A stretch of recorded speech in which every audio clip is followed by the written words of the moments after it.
നമസ്കാരം. Tata മോട്ടോഴ്സിൻ്റെ entry level വാഹനമായിട്ടുള്ള Tiago, അതുമാത്രമല്ല compact sedan കാറ്റഗറിയിൽ വരുന്ന മികച്ചൊരു കാറാണ് ടിഗോർ എന്ന് പറയുന്ന വാഹനം.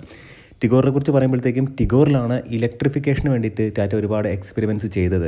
എന്നാൽ പ്രത്യക്ഷത്തിൽ തന്നെ ടിഗോറും ടിയാഗോ ഒക്കെ ഒന്ന് ഔട്ട്ഡേറ്റഡ് ആയിപ്പോയോ എന്ന് ചോദിച്ചാൽ തീർച്ചയായിട്ടും ഔട്ട്ഡേറ്റഡ് ആയിട്ടുണ്ട്. കാരണം ആ ഒരു കാറ്റഗറിയിൽ വരുന്ന ഒരുപാട് വാഹനങ്ങൾക്കൊക്കെ കുറച്ച് ചേഞ്ചുകളൊക്കെ വന്നിട്ടുണ്ടായിരുന്നു. പക്ഷേ അപ്പോഴും ഈ ടിയാഗോയും ടിഗോറും ഒക്കെ ആ ഒരു സെയിം ഫ്രണ്ട് ഫേഷ്യൽ തന്നെ ഇങ്ങനെ വന്നു നിൽക്കുകയാണ്. ഇന്നത്തെ വ്ലോഗിലൂടെ നമ്മൾ ഡിസ്കസ് ചെയ്യാൻ പോകുന്നത് ടിഗോർ, ടിയാഗോയുടെ EV ഈ മൂന്ന് വാഹനങ്ങൾക്ക് സംഭവിച്ച ചെറിയൊരു ഫേസ് ലിഫ്റ്റ് എന്നൊന്നും പറയാൻ കഴിയില്ല. എന്നാൽ വന്ന അപ്ഡേറ്റുകളൊക്കെ കാര്യമാത്ര പ്രസക്തമായിട്ടുള്ള അപ്ഡേഷനാണ്.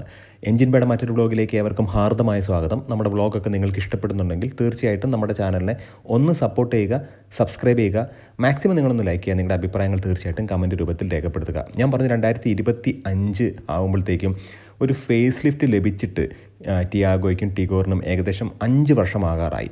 മൊത്തത്തിൽ നമ്മൾ ടിയാഗോ നോക്കുകയാണെന്നുണ്ടെങ്കിൽ ഇതൊരു കോമ്പാക്റ്റ് ആയിട്ടുള്ള ഒരു ഹാഷ് ബാക്ക് വാഹനമാണ്.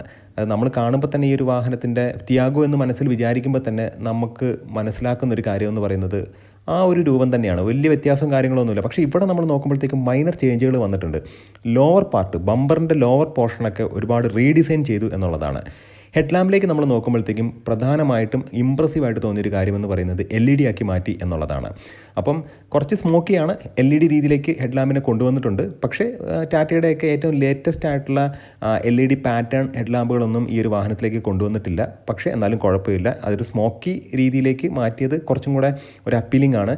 പിന്നെ LED ആക്കി എന്നുള്ളത് പ്രത്യക്ഷത്തിൽ നമ്മൾ കാണുമ്പോഴത്തേക്കും നല്ല ഭംഗിയുണ്ട് വൈറ്റ് ലൈറ്റ്. പക്ഷേ ഈ പറയുന്ന ഹാലജൻ ബൾബുകൾ തന്നെയാണ് പ്രാക്ടിക്കലി നമ്മൾക്ക് ഉപകാരപ്രദമാകുന്നത്. 14 ഇഞ്ചിൻ്റെ അലോയ് വീൽസ് ഉണ്ട്. അത് മാത്രമല്ല ടോപ്പ് എൻഡിലൊക്കെ 15 ഇഞ്ചിൻ്റെ അലോയ് വീൽസാണ് കൊടുത്തിട്ടുള്ളത്.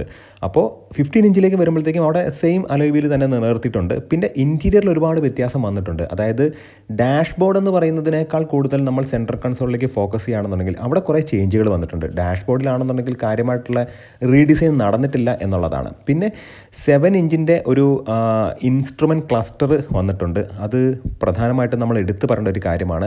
ഇൻഫർടൈൻമെൻറ്റ് സിസ്റ്റം എന്ന് പറയുന്നത് 10.25 ഇഞ്ചിൻ്റെ മാസീവായിട്ടുള്ള ഒരു ഇൻഫർടൈൻമെൻറ്റ് സിസ്റ്റം കൊണ്ടുവന്നിട്ടുണ്ട്. അത് ഇംപ്രസീവ് ആയിട്ടുള്ളൊരു കാര്യം തന്നെയാണ്.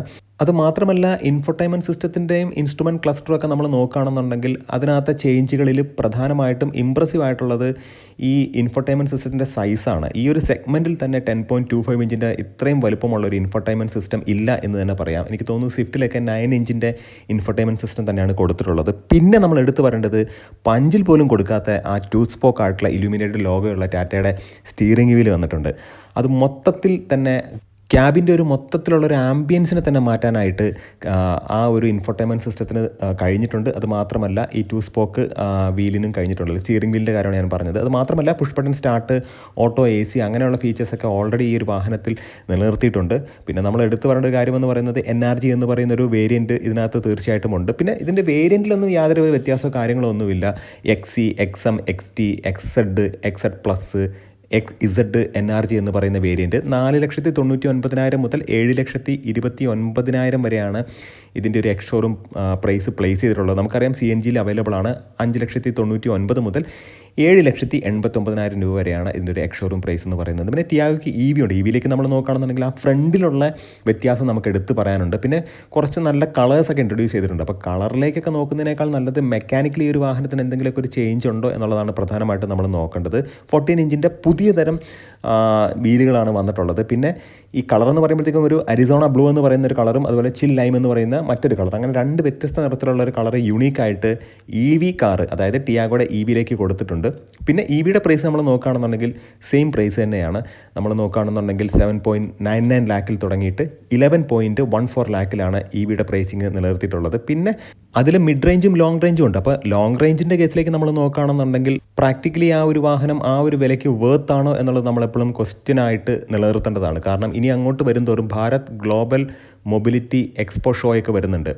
അപ്പോൾ ആ ഒരു എക്സ്പോ ഷോയിൽ നമുക്ക് കാര്യങ്ങളെക്കുറിച്ച് വ്യക്തമായിട്ടുള്ള ധാരണ ഉണ്ടായിരുന്നു. കാരണം വേറൊന്നുമല്ല, മാരുതിയുടെ EWX എന്ന് പറയുന്നൊരു വാഹനത്തെയാണ് കൂടുതലും ഞാൻ പേഴ്സണലി അതിനെ കുറച്ചധികം ഫോക്കസ് ചെയ്യുന്നുണ്ട്. കാരണം സാധാരണക്കാർക്ക് ഉപയോഗിക്കാൻ കഴിയുന്നൊരു വാഹനം എന്നുള്ള രീതിക്ക് അത്തരത്തിലുള്ളൊരു വാഹനം അത് പ്യുവർ സ്കേപ്പ് ബോർഡ് ആർക്കിടെക്ചറിൽ വരുന്നൊരു വാഹനമാണെന്നാണ് എൻ്റെ ഒരു വിശ്വാസം. പക്ഷേ ഈ വാഹനം എന്ന് പറയുന്നത് ടിയാഗോയുടെ EV എന്ന് പറയുന്നത് ശരിക്കും പറഞ്ഞിട്ടുണ്ടെങ്കിൽ ജനറേഷൻ 1 പ്ലാറ്റ്ഫോമാണ്. സിമ്പിളായിട്ട് പറയുകയാണെന്നുണ്ടെങ്കിൽ ടിയാഗോ നിലവിലുള്ള ടിയാഗോയുടെ പെട്രോൾ ടാങ്ക് ടാങ്ക്, അതുമാത്രമല്ല ഗിയർ ബോക്സ്, ഇങ്ങനെയുള്ള ഭാഗങ്ങളെല്ലാം അനുബന്ധ ഭാഗങ്ങളെല്ലാം എടുത്ത് മാറ്റിയിട്ട് അവിടെ വരുന്ന സ്പേസ് യൂട്ടിലൈസ് ചെയ്തിട്ട് അവിടെ ബാറ്ററി പാക്ക് അറേഞ്ച് ചെയ്തിട്ട് അതിനൊരു ഇലക്ട്രിക് കാറാക്കി മാറ്റിയിരിക്കുന്നു എന്നുള്ളതാണ്. അപ്പോൾ അങ്ങനെ ഒരു വാഹനത്തിലേക്ക് പോകണമോ, അല്ലെങ്കിൽ ഒരു പ്യുവർ ആയിട്ടുള്ള ഒരു സ്കേറ്റ് ബോർഡ് ഇലക്ട്രിക്കിന് വേണ്ടി തന്നെ നിർമ്മിച്ച ഒരു പ്ലാറ്റ്ഫോമിൽ വരുന്ന ഒരു വാഹനത്തിലേക്ക് പോകണമോ, അങ്ങനെയാണ് നമ്മൾ ചിന്തിക്കേണ്ടത്. കാരണം EV ഒക്കെ എടുക്കുമ്പോഴത്തേക്കും എപ്പോഴും അതിൻ്റെ ടെക്നിക്കൽ സൈഡ് നമ്മൾ കൃത്യമായിട്ട് നോക്കിയിട്ട് വേണം എടുക്കാനായിട്ട്. സാധാരണ ഐസ് വേർഷൻ നമുക്ക് അതിനെക്കുറിച്ച് കൂടുതൽ നോക്കേണ്ട കാര്യമൊന്നുമില്ല.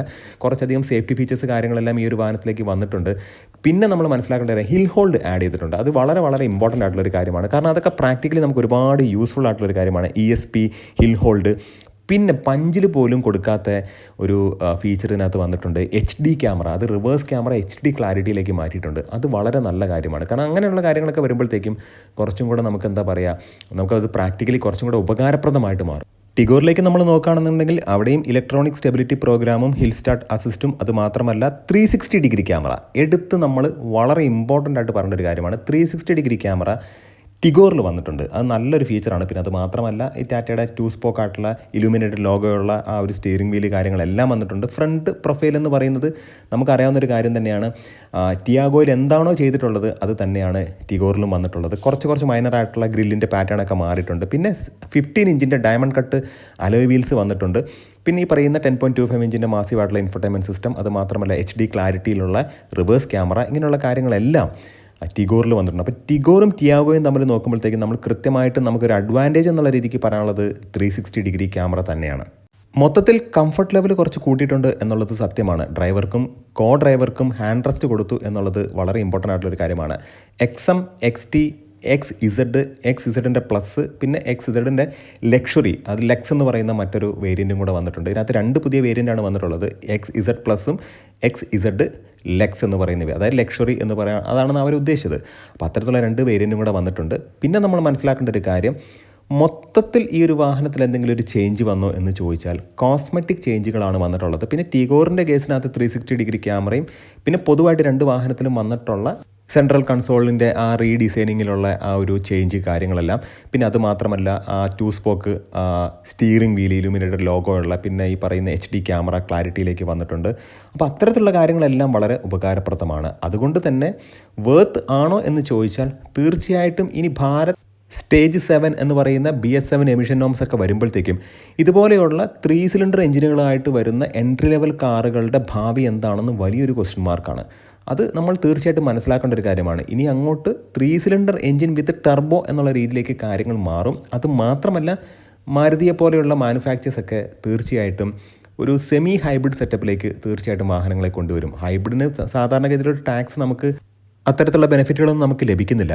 എന്നാൽ പോലും ഇനി ടാക്സ് എന്ന് പറയുന്നത് കുറച്ച് കുറയ്ക്കേണ്ടത് വളരെ അത്യാവശ്യമാണ്. കാരണം അതിനെക്കുറിച്ച് നമ്മളൊരു വീഡിയോ ചെയ്യുന്നുണ്ട്. അപ്പോൾ നല്ല നല്ല വ്ളോഗ്സ് വേണം നമുക്ക് വീണ്ടും കാണാം. നിങ്ങളുടെ സ്നേഹത്തിനും സപ്പോർട്ടിനും ഒരിക്കൽ കൂടെ നന്ദി. നമസ്കാരം.